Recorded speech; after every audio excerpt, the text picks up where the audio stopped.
They thought they could throw me out of my own home and I'd just disappear. Instead, I vanished into silence and came back with a plan that would make them lose everything without raising my voice. Without breaking a single law. This isn't just revenge. This is a reflection turned into a reckoning. The day I came home and found my clothes scattered across the lawn like the aftermath of a storm, I didn't yell, I didn't knock, I didn't ask questions. The locks were changed. A note taped to the front door in my wife's handwriting read, "Reflect on your actions." So I did. For 3 years, I had carried that house on my back, mortgage, bills, repairs, while they lounged inside it like queens.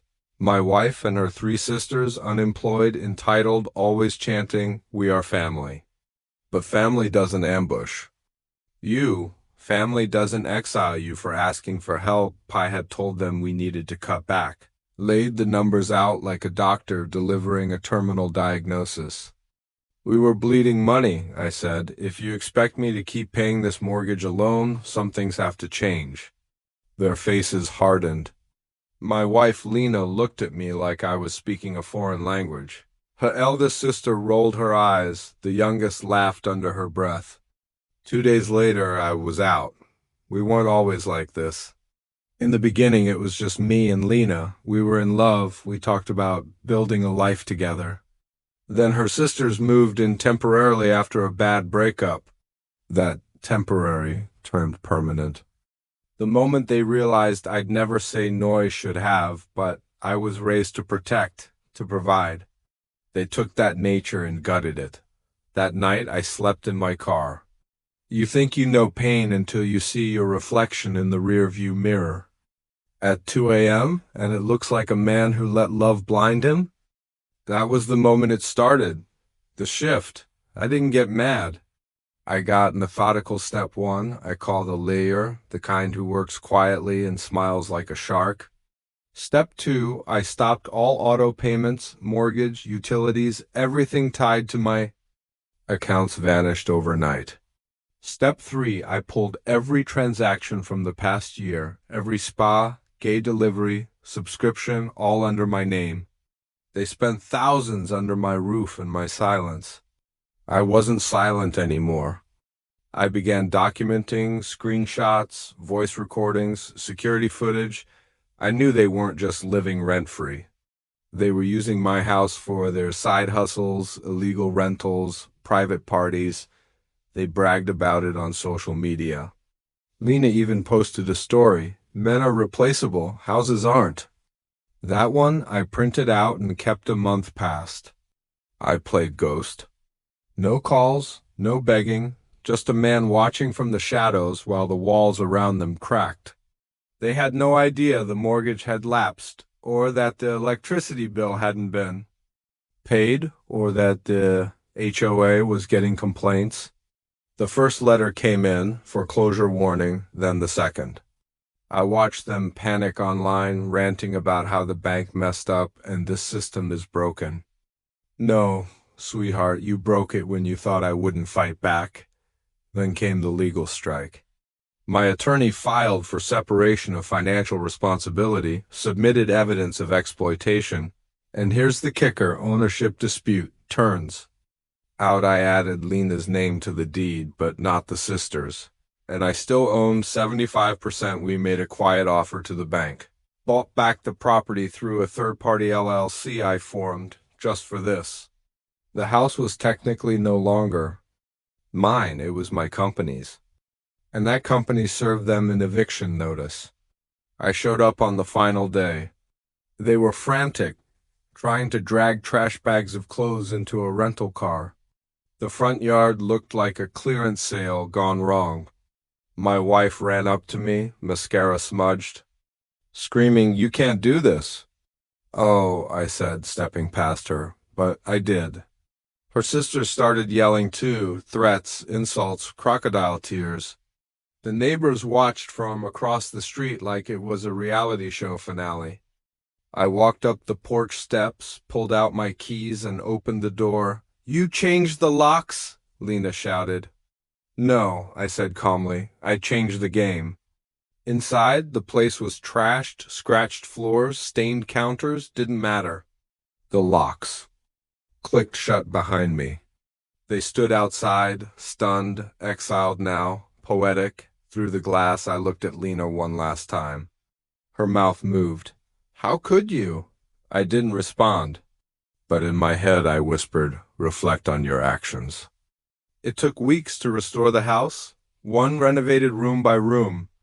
I burned the sheets, repainted the walls. I purged it of their scent, their chaos. I never answered Lena's calls. She sent messages, some angry, some apologetic. I didn't care. She taught me a valuable lesson. Love without boundaries becomes servitude. She took my kindness for currency. Now she's bankrupt. Funny thing is, I don't hate her. Hate would mean I still feel something, but I don't. I feel clean. I feel cold. I feel free. They wanted me to reflect, I did, and I came back sharper.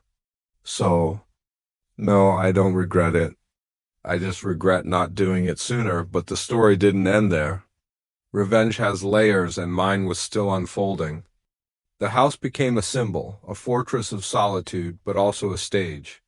I listed it on premium platforms, not as a rental, but as an exclusive venue. Art shows, private business meetings, curated gatherings.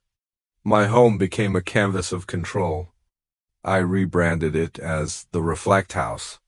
Invitations were selective. Every guest signed NDAs. Every corner had cameras. I controlled every narrative. Lena's sisters tried to claw back, filing complaints, stirring social media storms, painting me as the villain. But noise is useless without evidence. The public loves a scandal, but they adore a comeback more. With each event, my image transformed. From the man thrown out of his own home to the architect of his empire. The sisters faded into digital obscurity, their posts losing traction, their voices drowned by their own desperation. Lena, however, was a different story. She tried a softer approach. Letters left at the gate, messages through mutual friends. A teary appearance at one of my events, dressed in nostalgia, hoping for a private word. I gave her none. Actions are reflections. Words are just echoes. Months passed, and I expanded.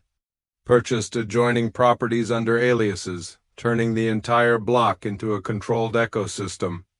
A haven of precision where nothing happened without my consent. They said I was obsessive, vindictive, maybe, but obsession built this sanctuary. Vindication made it untouchable. The final twist came quietly. Lena filed for divorce, expecting alimony, assets, some leverage. She got none. The prenup she once laughed at became the blade that severed her claims. She walked into court armed with entitlement, walked out with nothing but silence. I watched her exit the courthouse, that same storm of disbelief in her eyes as the day. She changed the locks on me, but the real victory wasn't legal. It was internal. The mirror no longer mocked me, it saluted. I had reflected on my actions, every single one. I dismantled the version of me they thought they owned, rebuilt him brick by calculated brick. And now, as the sun set over the Reflect house, I stood on the balcony, a glass of cold water in hand, not toasting to revenge, but to clarity that love is not a license. That giving is not a weakness. That silence, when used wisely, is the loudest scream. As the evening lights shimmered against the polished glass, I smiled. The story had suspense, betrayal, pain, but it ended not with hate, not with a shout, but with a quiet, sharpened peace. A peace earned, not gifted. A reflection complete.